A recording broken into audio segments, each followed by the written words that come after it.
vais vous faire une présentation sur une société qui s'appelle Vaillant. C'est une société américaine. Et donc, ça fait, comme l'a dit Amadoun, 11 ans que nous travaillons avec Avantim et que nous restons fidèles au poste, en embêtant souvent Amadoun, j'avoue.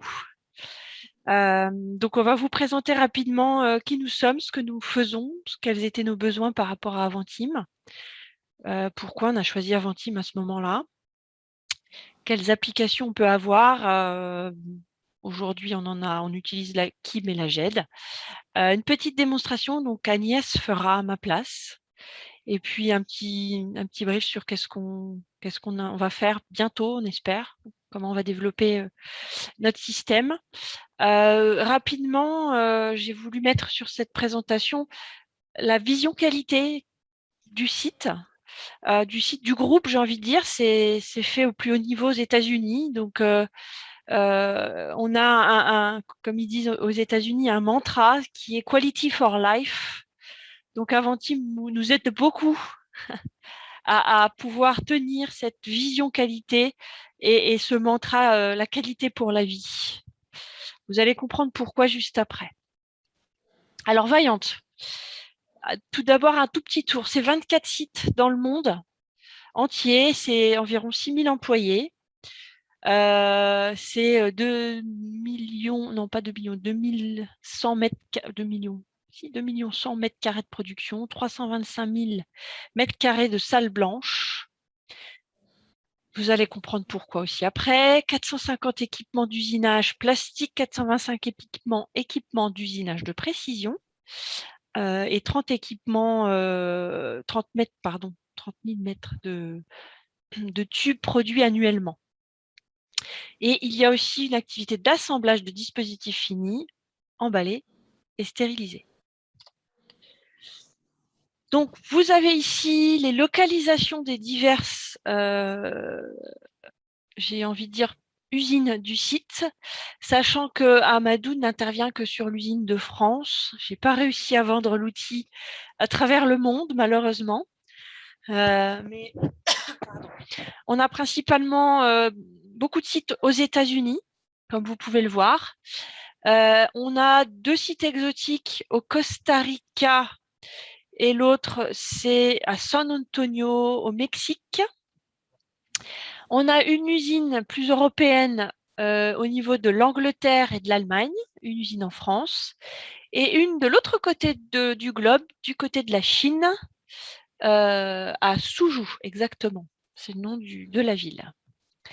Alors, qu'est-ce qu'on fabrique? Ben, vous allez voir, on fabrique un éventail complet de dispositifs médicaux, pardon, je l'ai toujours en anglais mais jamais en français, de dispositifs médicaux qui vont être, qui vont servir des patients, voilà, qui vont aider nos hôpitaux, les hommes. Donc, on va être sur de la partie opératoire, tout ce qui va être ophtalmo, des chirurgies, l'endoscopie, enfin un certain nombre de choses avec du tube et de la vision. On va trouver ce qu'on appelle le marché orthopédique. Donc, ça va être plutôt des implants de type hanche, épaule, ce qu'on appelle le rachis, tout ce qui va être dentaire. Donc, c'est dans ce segment de marché que l'usine de Chaumont se situe. On va avoir tout ce qui va être la délivrance de médicaments. Donc, on va retrouver tout ce qui va être les tubes pour la délivrance de médicaments, des systèmes globaux médicaux, etc. On va avoir aussi ce qu'on appelle du suivi et du diagnostic, donc qui va servir dans de la radiologie, un certain nombre des tubes pareils qui vont être utilisés. Et puis la partie cardiaque et vasculaire, on va trouver tout ce qui va être suivi du cœur, des outils, des instruments d'intervention, etc. Donc, la partie orthopédie, le marché orthopédique va se décomposer en 3 différents marchés. Donc, on va avoir le marché de l'implant, donc quelque chose qui va remplacer dans le corps humain une partie défectueuse. On va retrouver l'instrument, c'est lui qui va aider le chirurgien. Enfin, je devrais presque dire le mécanicien chirurgien, parce que c'est vraiment de la mécanique quand on regarde à mettre en place l'implant. Et puis, on va avoir tout ce qui va être tout ce qui va porter les instruments. Donc, ce sont des cases, des plateaux en métallique dans lesquels on dispose les instruments et qui sont pour aider nos chirurgiens à délivrer les implants et avoir les implants à disposition dans la salle d'opération. Alors, Vaillant de Chaumont. Donc, vous avez une petite photo ainsi que sa localisation, donc à 270 km à l'est de Paris. Donc, c'est pas forcément tout près, mais maintenant, avec le télétravail, c'est plus si loin que ça. 100 km au nord de Dijon, vous êtes en Haute-Marne, département extrêmement rural et vert, qui abrite à Colombey-les-Deux-Églises, assez connu, la tombe du général de Gaulle. Tous les ans, on en entend parler puisque nos présidents se déplacent dans ce petit coin rural. Donc, il se cache un territoire à la pointe de la technologie dont l'activité intéresse toute la planète. On appelle ça la prothèse, ou plutôt les prothèses, puisqu'on fabrique du hanche, du genou, des épaules, des pieds, des mains, des rachis, des dents, et même pour les yeux. Tout le corps ou presque est ici réparé et le monde entier en profite. Une prothèse de hanche sur 3 est une prothèse d'épaule et une prothèse d'épaule sur 4 posée dans le monde et fabriquée entre un petit territoire qui se situe entre Chaumont, Nogent et Sarray, donc dans ce petit coin rouge là, qu'on appelle la Prothésis Vallée. 29 entreprises et plus de 2000 salariés travaillent à remettre sur pied les cassés de la vie. Donc ça, c'est pas moi qui l'ai écrit, c'est le Parisien qui a réalisé un petit reportage dans cette Prothésis Vallée en 2018. Et il y a aussi eu de nombreux reportages télévisés pour montrer le savoir-faire à la française. Il faut savoir que nous, on vend aux quatre coins du monde les produits qu'on fabrique. Et effectivement, une prothèse sur 3 de hanche est fabriquée chez nous et répare le monde entier. C'est une opération assez simple et un produit qui a plus de 30 ans et qui vit toujours parce qu'aujourd'hui, on ne trouve pas forcément son remplaçant. Donc, c'est créé en 1990, cette entreprise. C'est une entreprise qui est américaine, qui a été revendue de nombreuses fois, comme l'a expliqué Amadoun, qui est basée en France, donc à Chaumont, dans la Prothésis Vallée. Aujourd'hui, on est environ 300 salariés et on respecte un certain nombre d'exigences normatives assez fortes, notamment des exigences normatives américaines. Pour assez connue aujourd'hui grâce au vaccin, ce qu'on appelle la FDA, c'est elle qui autorise la mise sur le marché des produits qu'on fabrique. Nos procédés de fabrication sont assez simples. On va parler d'usinage, 3 et 5 axes de polissage avec différents savoir-faire. Donc, souvent, c'est du manuel, mais aussi, on commence à automatiser par de la tribofinition. Ce qu'on appelle la tribofinition, c'est la petite photo à gauche, pardon. On fait du marquage laser et du gravage parce que nos produits sont identifiés unitairement pour la traçabilité. On fait du nettoyage avec ce type de chaîne de nettoyage automatisée. Du revêtement de surface. Ça, c'est pour rendre nos produits, ce qu'on appelle, on va les recouvrir de calcium recomposé qui permettra directement ce qu'on appelle l'ostéosynthèse, c'est-à-dire la reprise de l'os sur la prothèse directement. L'os, il va pousser dessus comme si ça faisait partie intégrante du corps humain. C'est ce qu'on appelle du revêtement d'hydroxyapatite de calcium. C'est une technologie qui a 30 ans aujourd'hui. Et puis, on fait de l'assemblage et du packaging stérile dans des salles blanches parce que nos produits vont directement dans les salles opératoires. Donc, ils doivent être exempts de tout risque de contamination pour les patients qui sont en train d'attendre ces produits-là. Alors, on a un peu souffert avec la crise, j'avoue. Malgré tout, malgré qu'on travaille dans la santé, ce n'est pas une santé obligatoire et incontournable. Donc, les opérations, depuis plus d'1 an et demi, ont été de nombreuses fois reportées. Et donc, la volumétrie a chuté drastiquement, notamment il y a 1 an au premier confinement, puisque toutes les chirurgies ont été reportées. Ça redémarre timidement depuis le mois de septembre, mais bon, ça repart. Donc voilà ce qu'on fabrique sur notre site.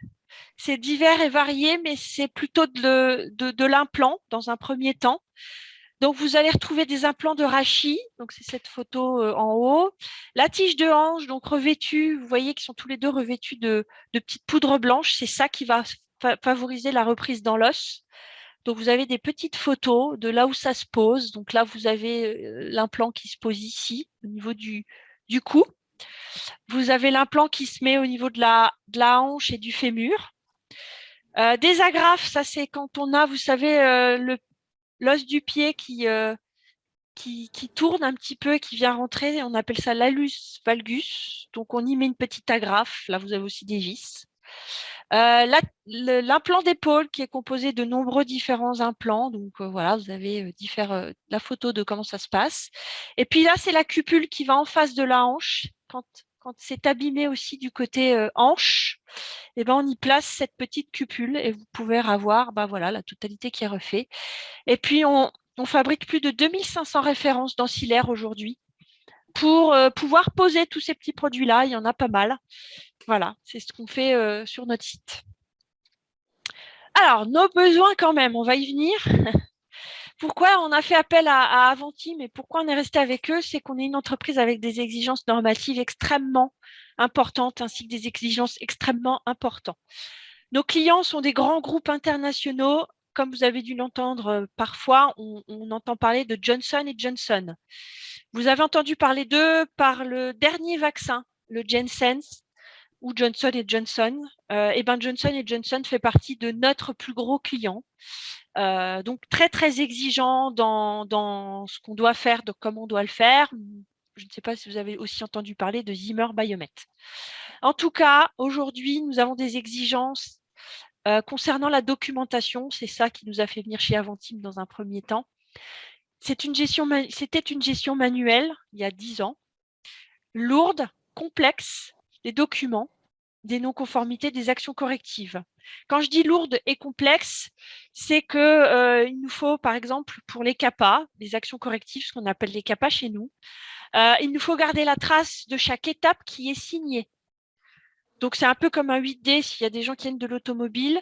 J'ouvre, je dois signer, je fais une recherche de cause, je dois signer, j'établis le plan d'action, l'équipe doit signer, les actions sont terminées, je dois récupérer la preuve de toutes les actions pour pouvoir démontrer que voilà, elles ont été faites dans les délais et si en cas d'audit, pouvoir montrer ça rapidement. Et puis quand je clôture, je dois encore signer.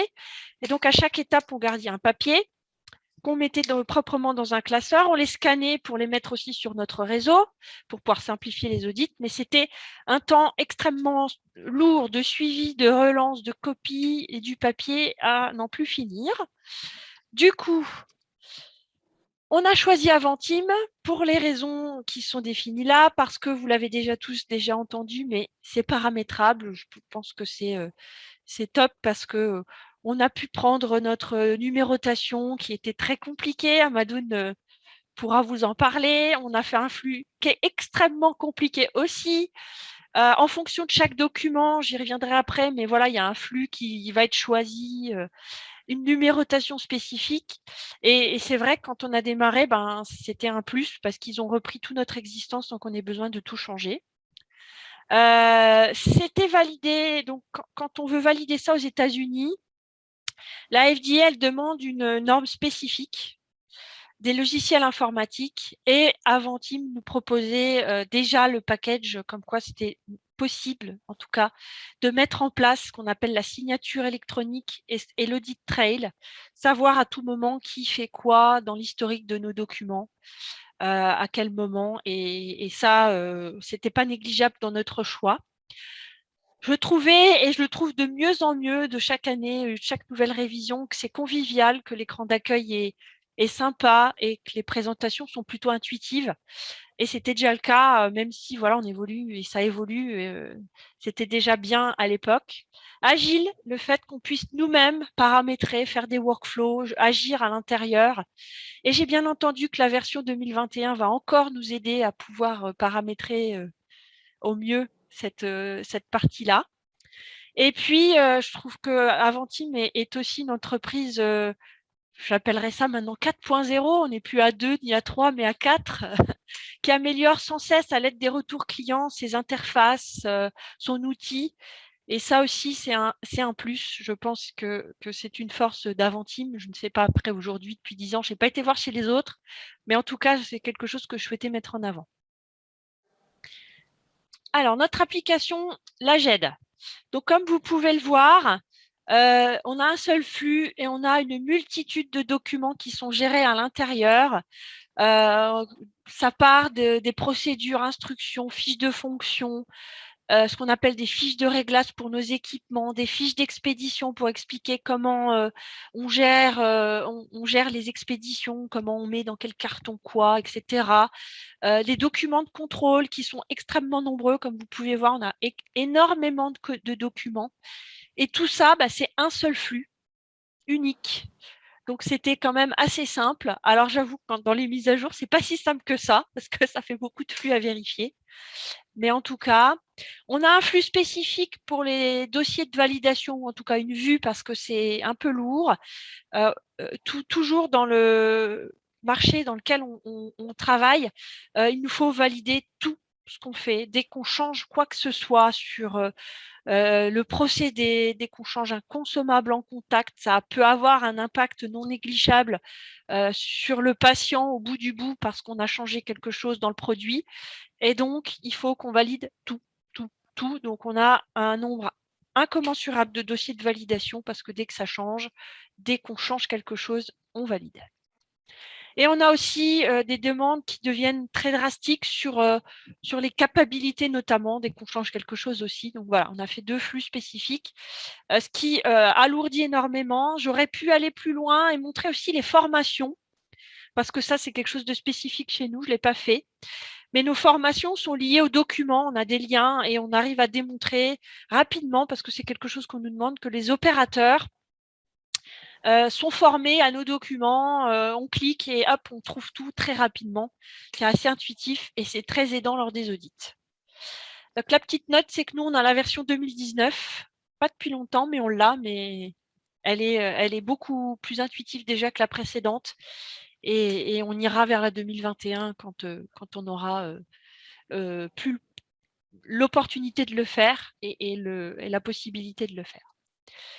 Et puis notre application Kim, donc c'est ça qu'on veut vous présenter rapidement. On vient de changer notre process un petit peu pour le rendre plus agile avec l'aide d'Amadoun. Et pour rendre pour capturer les récurrences, les répétitions d'anomalies. Donc on a mis en place les anomalies et qu'on puisse mesurer des tendances pour ne plus agir directement chaque fois qu'on a un problème, mais les gérer quand il y a récurrence de défauts. Ensuite, on a ce qu'on appelle les non-conformités pour gérer la sécurisation. Au besoin, la sécurisation des produits. Et puis derrière, on va, si besoin, aussi vers ce qu'on appelle les actions correctives et préventives, CAPA chez nous, pour définir le besoin d'actions correctives derrière avec tout un flux spécifique. Donc, je vais laisser Agnès prendre la main et faire la démonstration, si tu veux bien, Agnès. Oui, bonjour. Alors, faut que tu arrêtes de partager, ouais, Valérie. j'y vais. Je ne sais plus comment je fais, mais j'y vais. Hop là. Pourquoi j'arrive plus là-haut? Hop, ça y est, c'est fait. Amadoun, tu nous aides, hein? Sans problème, comptez sur moi. Voilà, voyez mon écran? Oui. Bon. Oui, Alors, oui, on voit l'écran. je vous montre à partir de notre base de qualification, parce que dans notre base prod, on a déjà ouvert des anomalies, mais on n'a pas le flux complet anomalie FENC Agnès, CAPA. Oui. Agnès, est-ce que tu peux zoomer un peu plus? On ne voit pas très bien. Oui, bien sûr. Est-ce mieux? Super, c'est bon. Voilà. Donc oui, donc pour montrer le flux complet, comme Valérie vient de l'évoquer, donc anomalie, FENC, CAPA et le lien entre les trois, je vous montre ça dans la base Calif où on a fait des tests avec Amadoun avant de mettre en production. Comme ça, ce sera plus complet. Donc, lorsqu'on a une anomalie, donc une anomalie, ça signifie, par exemple, un produit qui va avoir un aspect inhabituel à la sortie d'une phase de prod, ou alors tout simplement un écart d'indice de plan entre une commande et un document fournisseur. Quelle que soit l'anomalie, dès qu'il y a quelque chose d'inhabituel détecté, on ouvre une fiche anomalie. Donc, celui qui détecte ouvre la fiche et complète. Alors, hop, on a cette première partie-là. On a des informations qui nous sont demandées pour faciliter la saisie. Donc là, nous, on a besoin de ces informations-là, référence, désignation, gamme, famille, numéro de plan. On a besoin de ces informations-là pour pouvoir faire des récurrences. Mais l'utilisateur a seulement à remplir la référence produit. Tous les autres champs se mettent en automatique. Ensuite, il complète le reste, les lots, équipements, codes, etc. Il remplit toutes ces informations-là. Et ce qu'on a demandé également à Amadoun, c'est à cette question-là, le lot a-t-il été mis en attente, isolé, identifié? Si on répond oui, on a le lieu qui nous est demandé, où est le lot, où est le ou les lots. Et au moment de la validation de l'étape, un mail est envoyé en automatique à notre service logistique qui pourra donc du coup avoir cette information-là non négligeable. Donc ici, vu qu'on a mis non, on a également une petite justification à mettre de pourquoi on n'a pas mis en attente le lot. Ensuite, une fois que l'utilisateur, celui qui a détecté l'anomalie, valide cette étape-là, on arrive en seulement deuxième étape de la fiche anomalie. Dans la fiche anomalie, c'est très simple, on n'a que 2 étapes, parce qu'après, on passe sur les 2 autres systèmes. Donc, cette confirmation-là est envoyée donc, aux différents ingénieurs qualité, responsables prod, qualité prod et moi-même, où on a des réunions hebdomadaires et on regarde donc toutes les fiches anomalies, on les analyse. Et là, on doit confirmer ou infirmer l'ouverture ou non d'un FENC. Donc, FENC, c'est la fiche d'évaluation d'une non-conformité, c'est-à-dire est-ce qu'il faut sécuriser ou pas. Et ensuite, on a CAPA aussi également nécessaire. Donc, CAPA, est-ce qu'on a besoin de mettre des actions correctives et préventives en place? Donc là, on a tout défini dans notre procédure. Donc, on se réfère à notre procédure. On regarde par rapport au niveau de risque, par rapport aux AMDEC donc, également. Et donc là, d'ailleurs, on a une question par rapport à la cotation du risque dans les AMDEC correspondantes. Par rapport à toutes ces informations-là, donc, on décide ou non d'ouvrir une CAPA. Donc, une fois qu'on a répondu à ces 2 questions-là et qu'on a justifié, bien entendu, nos réponses, on peut valider avec la date qui s'inscrit, donc la date à laquelle on a confirmé ou infirmé les 2 ouvertures. Puis, hop, automatiquement, on a ouverture d'un FENC et d'une CAPA si on a mis oui, bien entendu. Et ici, ce qu'on avait aussi demandé à Amadoun, c'est d'avoir le lien avec les trois systèmes, anomalie, FENC, CAPA, et on les retrouve ici, donc dans cet onglet-là. Ce que j'ai oublié de préciser, c'est que bien entendu, on a l'onglet pièces jointes.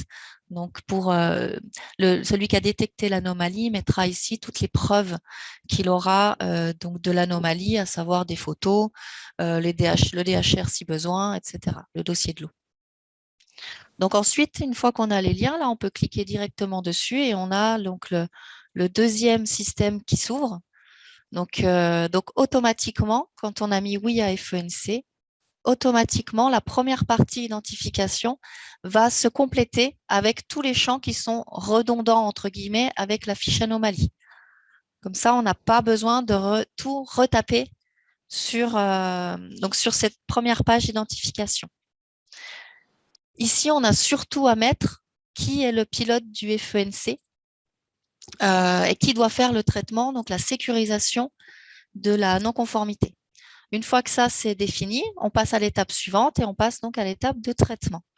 Donc, le traitement, donc, on a à décider, donc, suite à l'analyse, à dire d'où vient la non-conformité, quelle est l'imputation de cette non-conformité, la date à laquelle on fait la sécurisation, etc. Mais surtout, ce qu'on avait demandé à Amadoun, c'est d'avoir, donc je vais me mettre en édition pour qu'on voit bien comment ça se passe, c'est d'avoir un tableau des actions. Alors, c'est un petit peu long. Je ne sais pas pourquoi, mais donc c'est d'avoir un tableau des actions préétabli. Pour une simple et bonne raison, c'est que pour la sécurisation, on a souvent les mêmes actions qui seront mises en place. Donc, on a par défaut toutes ces actions-là qui se mettent donc dans ce tableau-là. On n'a aucune fiche action qui est créée de ce côté sur le FENC. Ce sont vraiment des actions qui sont en dur, le tableau en dur dans le FENC. Et on a ces petits onglets ici donc qui permettent de modifier la ligne pour pouvoir, on peut changer l'action si besoin. On met le responsable, on met la date à laquelle ça doit être mis en place, un commentaire, puis on revient pour modifier quand c'est mis en place avec la date à laquelle ça a été réalisé et on enregistre. S'il y a des actions qu'on ne veut pas voir parce qu'on n'en a pas besoin, on fait la poubelle. Donc c'est assez simple et c'est vraiment très, très pratique de ne pas avoir à retaper toutes les actions à chaque fois qu'on fait une sécurisation. Donc là, c'est une amélioration qui est non négligeable pour nous. Donc, puis la date de la fin du plan de sécurisation ici, puis on passe à la dernière étape qui est l'étape de clôture.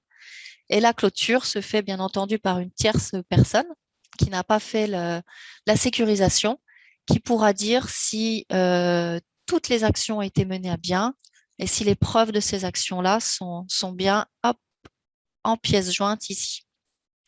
Et une fois que tout est OK, il met son nom et sa clôture. La date se met en automatique quand il a validé l'étape.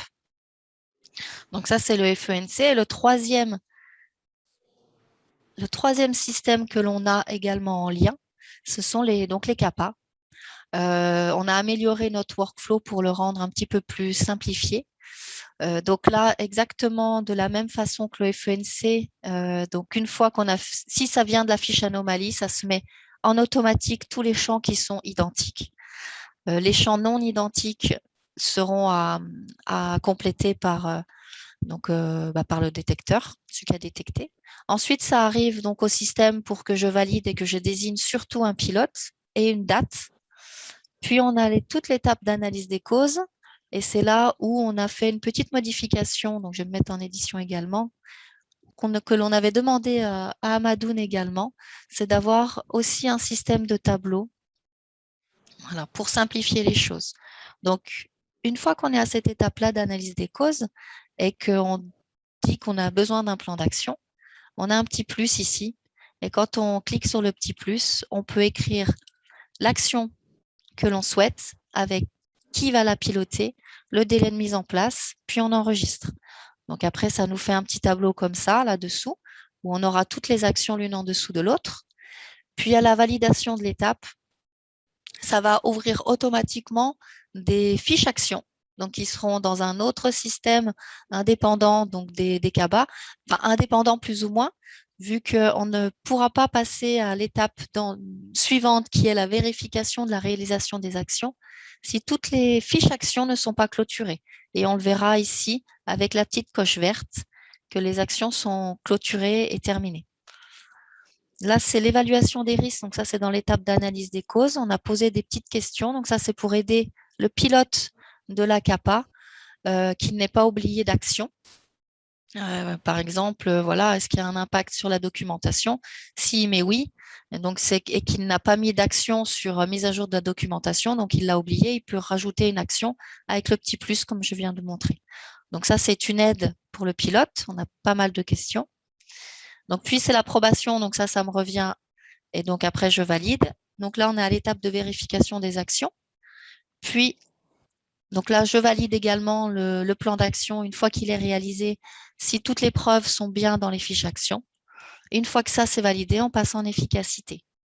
Et lorsque l'efficacité est clôturée, on passe en clôture de la CAPA. Donc, c'est vrai que on a l'impression que ça fait beaucoup d'étapes, mais c'est vraiment très, très détaillé. Et pour les audits, que ce soit audit ou inspection, c'est vraiment très aidant d'avoir toutes ces étapes détaillées, d'avoir toutes les fiches actions avec, je remonte, les fiches actions avec, donc on peut faire le lien également, donc les fiches actions avec les preuves que l'on peut mettre, voilà, en pièces jointes également ici. avec le même système de workflow jusqu'à l'approbation de l'action. C'est vraiment très aidant en termes d'explication en audit. Voilà. Merci Agnès. Je vais donc reprendre la main pour finir. Oui, Donc allô? Pardon, vas-y Amadoun. Non, je voulais juste rappeler qu'en plus de la mise en place de ce système-là, nous nous sommes occupés de la validation. Donc, on a mis en place le système, mais on a aussi validé et qualifié la solution. Oui, c'est vrai. On a pris tout clé en main. Alors, pour finir, les bénéfices, c'est du gain de temps, de suivi des dossiers, des documents dans notre marché qui est assez contraignant. La facilitation, comme on l'a répété, mais des audits externes et réglementaires. Il est possible parfois que l'ANSM vienne dans notre entreprise, donc la même qui valide les vaccins. Elle peut venir à tout moment, ce qu'on appelle faire des audits inopinés. Donc, on a besoin d'un système qui nous permet de tout avoir en 5 minutes, parce qu'on a 5 minutes pour donner les éléments. Donc, c'est extrêmement aidant. On peut faire des indicateurs de suivi multipliables à l'infini avec les extractions et la base de données qui est à l'intérieur. On a des relances automatiques des équipes qui sont faites, une simplicité d'utilisation et ma petite touche environnementale. On est un site qui est ISO 14001, donc on agit en faveur de l'environnement en diminuant le papier. C'est important aujourd'hui de pouvoir agir sur notre environnement. Pour finir les futurs projets, on est en train de regarder pour dématérialiser les factures et pour intégrer de nouveaux workflows. Alors, on est en train de voir si on peut le faire en interne ou pas, sur des dérogations, sur les audits, sur les analyses de risque, les MDEC qui sont aujourd'hui en papier pour l'intégrer dans le flux papier, intégrer les revues de direction. Enfin, on a beaucoup d'idées parce qu'avec le télétravail, le besoin en signature électronique a fortement augmenté. Et on s'aperçoit qu'Aventim peut nous aider justement dans la signature électronique. Donc, on est en train de se demander et de se poser beaucoup de questions par rapport à ça. C'est un peu j'ai envie de coup de pied. Grâce au Covid, malgré tout, il y a des points positifs, donc il faut les prendre quand ils arrivent. Il y en a, donc voilà. Voilà, c'était tout pour moi. Voilà.